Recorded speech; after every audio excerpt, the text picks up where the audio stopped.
Hello everyone, welcome back to our channel Titli and Tinni. কেমন আছেন সবাই?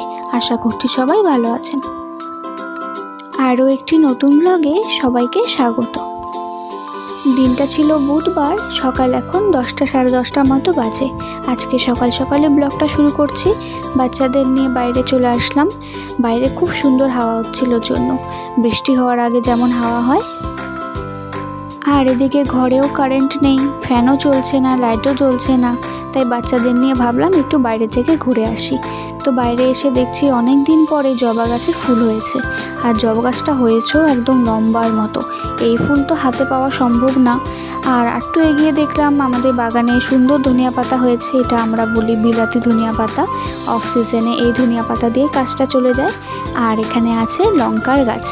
এখানে ছোট ছোট অনেক লঙ্কাও হয়েছে। বাজারে যখন লঙ্কার খুব দাম হয়, আমরা গাছের থেকেই লঙ্কা নিয়ে খাই। তারপর কিছুটা সময় বাইরে কাটিয়ে ঘরে চলে আসলাম। ঘরে এসে রান্না করতে হবে। তো রান্নার মধ্যে আজকে হবে পটল ভাজা, ডাল আর মাছের ঝোল। আর তিতলি এখন মাছ খুব একটা খেতেও চায় না, তাই ওর জন্য একটু চিকেন করে দেব। আর রান্না করতে করতে দেখি তিন্নি একটা কাণ্ড করে বসে আছে। দেখলাম তিন্নির বুড়ো আঙ্গুলে কিছুটা জায়গা মতো কেটে গেছে। খুব একটা ডিপ কাটেনি, কিন্তু হালকার মতো চোট পেয়েছে ও। তাই বুঝতেই পারলাম এই টেবিল থেকে লেগেছে। আসলে টেবিলের এই কিছুটা জায়গা একটু ভাঙা আছে। সেই ভাঙায় হয়তো দুষ্টুমি করেছিল, সেই থেকে হাতটা কেটে গেছে। তারপর ওকে একটু ওষুধ লাগিয়ে দিলাম। আসলে দুদিন আগে তিন্নি দুষ্টুমি করে টেবিলটা ভেঙে দিয়েছিল। সেই ভাঙাটা ঢাকতে আমাকে সেলোটেপ লাগাতে হয়েছে, কিন্তু সেলোটেপটাও দুষ্টুমি করে তুলে দিয়েছে। তার জন্য এই অবস্থা। কিন্তু বাচ্চাদের ঘরে এই সমস্ত জিনিস থেকে সাবধান। তাই আমরা ঠিক করেছি সেই টেবিলটাকে সরিয়েই রাখবো, কেননা এই টেবিল থেকে আবার হাত পা কেটে যেতে পারে। আর টেবিলটাকে কাঁচটা সরিয়ে একেবারে কাঠ লাগিয়ে দিব, তাহলে আর কোনো অসুবিধে হবে না। আর সেদিন বিকালেই চলে আসলো তিতলির জন্য সুন্দর একটা ব্রেসলেট বক্স। ও খুবই পছন্দের। দুদিন আগে থেকে বলছিল যে চাই চাই, তো সেটাকে অর্ডার করা হয়েছে, মিশো থেকে অর্ডার করা হয়েছে।